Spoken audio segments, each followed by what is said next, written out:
اعوذ باللہ من الشیطان الرجیم بسم اللہ الرحمن الرحیم الم تر ان الفلک، کیا آپ نے نہیں دیکھا کہ جہاز یا کشتی تجری فی البحر جو چلتی ہے سمندر میں بنعمت اللہ، اللہ کی نعمت لے کر، لیریکم من آیاتی، تاکہ وہ تم کو دکھلائے اپنی نشانیاں، قدرتیں۔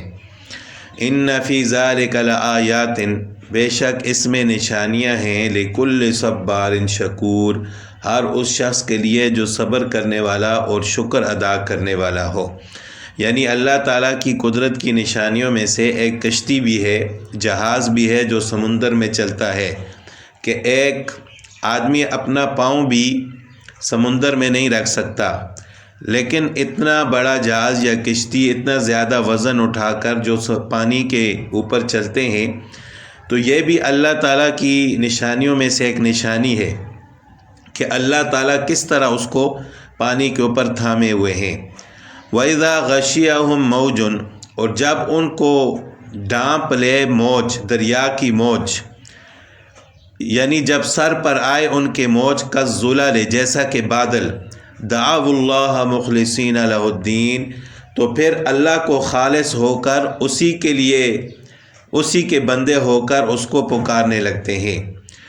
فلما نجاہم، پھر جب وہ ان کو بچا دے، الی البر، خشکی کی طرف، فمنہم مقتصد، تو ان میں سے کچھ لوگ تو ایسے ہیں جو اعتدال پر رہنے والے ہیں۔ وما یجحد بآیاتنا، اور نہیں انکار کرتے ہماری آیات کا، الا کل ختار کفور، مگر وہی لوگ جو قول کے جھوٹے ہیں اور حق کو نہ ماننے والے ہیں۔ یعنی جب کافر لوگ بھی سمندر میں ہلاک ہونے لگتے ہیں، اب ان کو لگتا ہے کہ سمندر کی موجیں ہمیں تباہ کر دیں گی، ڈوبنے لگتے ہیں، تو اس وقت خالص اللہ کے ہو کر اس کو پکارتے ہیں۔ اور دوسری جگہ پر اللہ تعالیٰ فرماتے ہیں کہ وہ یہ کہتے ہیں کہ لئن انجیتنا من هذه لنکونن من الشاکرین، کہ یا اللہ اگر آپ نے ہمیں اس مصیبت سے نجات دے دی تو ہم شکر ادا کرنے والے بن جائیں گے۔ لیکن جب ان کو اللہ تعالیٰ نجات عطا فرماتے ہیں تو پھر اللہ تعالیٰ کی نافرمانی کرنے لگتے ہیں۔ یا ایھا الناس اتقوا، اے لوگو بچتے رہو، ڈرتے رہو، ربکم، اپنے رب سے، وخشوا، اور ڈرو، یومن، اس دن سے، لا یجزی والد عن ولدہ، کہ کوئی باپ اپنے بیٹے کے کام نہ آئے گا، ولا مولود، اور نہ کوئی بیٹا ہوا، جاز عن والدہ شیئا، جو کام آئے اپنے باپ کی جگہ کچھ بھی۔ ان وعد اللہ حق، بے شک اللہ کا وعدہ سچا ہے۔ فلا تغرنکم الحیات الدنیا، سو تم کو نہ بہکائے دنیا کی زندگی، دھوکے میں مت ڈالے۔ ولا یغرنکم باللہ الغرور، اور نہ دھوکہ دے تم کو اللہ کے نام سے غرور، دھوکے باز، یعنی شیطان۔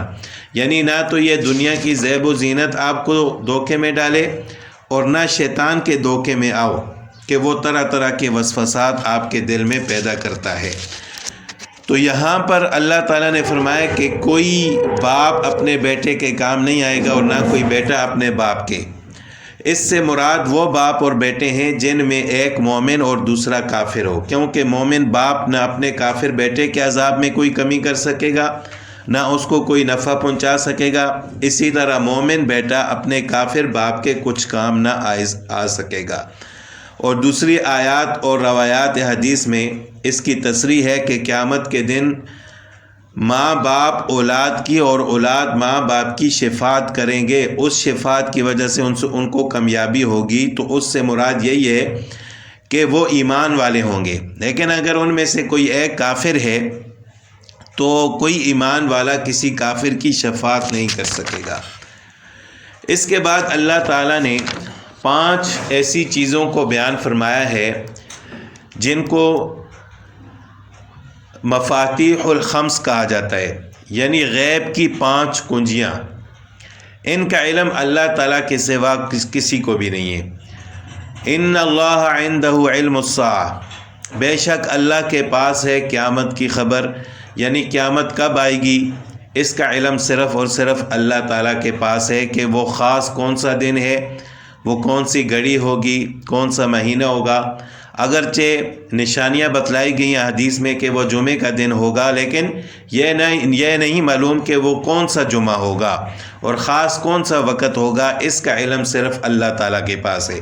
جب رسول اللہ صلی اللہ علیہ وسلم سے بھی کوئی قیامت کے بارے میں پوچھتا تو آپ صلی اللہ علیہ وسلم یہی فرماتے کہ میرے علم میں نہیں ہے۔ البتہ قیامت کی نشانیاں رسول اللہ صلی اللہ علیہ وسلم نے کئی احادیث میں بیان فرمائی ہیں۔ اسی طرح سورہ نازعات میں اللہ تعالیٰ فرماتے ہیں کہ یسألونک عن الساعۃ ایان مرساہا، کہ وہ لوگ آپ سے پوچھتے ہیں قیامت کے بارے میں کہ وہ کب آئے گی۔ قل انما علمها عند اللہ، تو اللہ تعالیٰ نے فرمایا کہ ان سے کہہ دیجئے کہ اس کا علم صرف اللہ تعالیٰ کے پاس ہے۔ تو بہرحال قیامت کا علم صرف اللہ کے پاس ہے۔ یہ ایسی چیزوں میں سے ہے کہ اس کا علم اللہ تعالیٰ نے کسی کو بھی نہیں دیا سوائے نشانیوں کے۔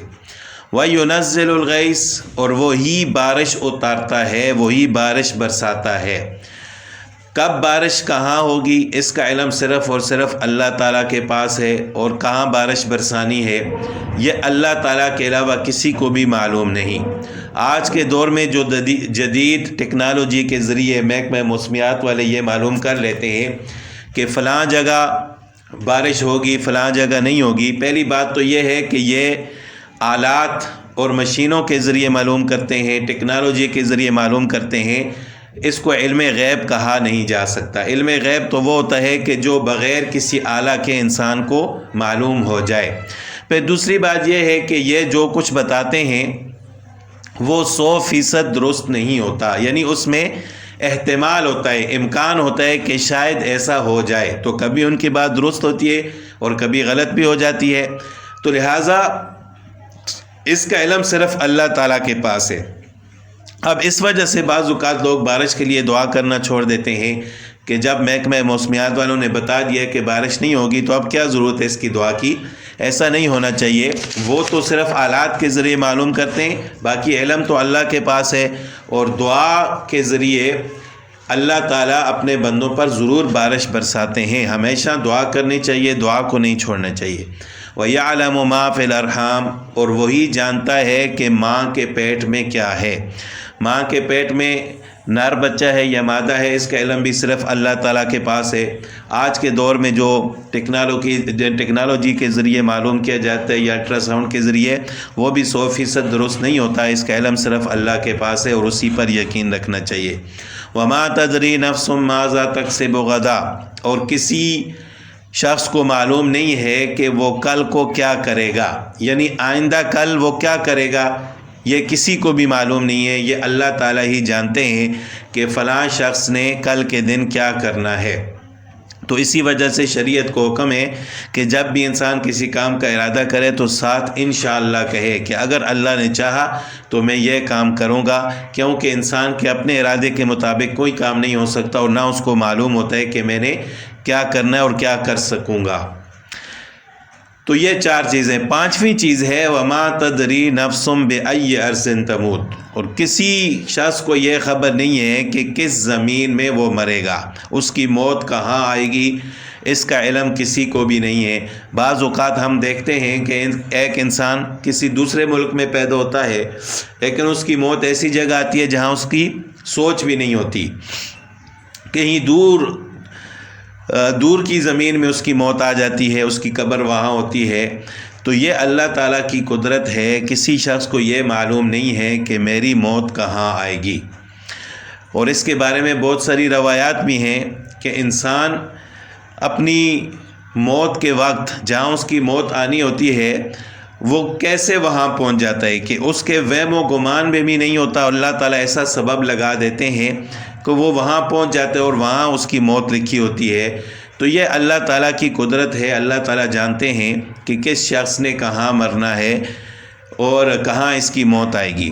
تو یہ 5 چیزیں ہیں جن کا علم اللہ تعالیٰ کے علاوہ کسی کو بھی نہیں۔ حدیث میں بھی ان 5 چیزوں کو بیان کیا گیا ہے کہ قیامت کب آئے گی، بارش برسانے والا اللہ تعالیٰ ہے، کہاں پر کب بارش ہوگی، ماں کے پیٹ میں کیا ہے، اور انسان کل کے دن کیا کرے گا، اس کی موت کہاں آئے گی۔ یہ ان چیزوں کا علم صرف اللہ تعالیٰ کے پاس ہے۔ ان اللہ علیم خبیر، تحقیق اللہ تعالیٰ سب کو جاننے والے ہیں، خبردار ہیں۔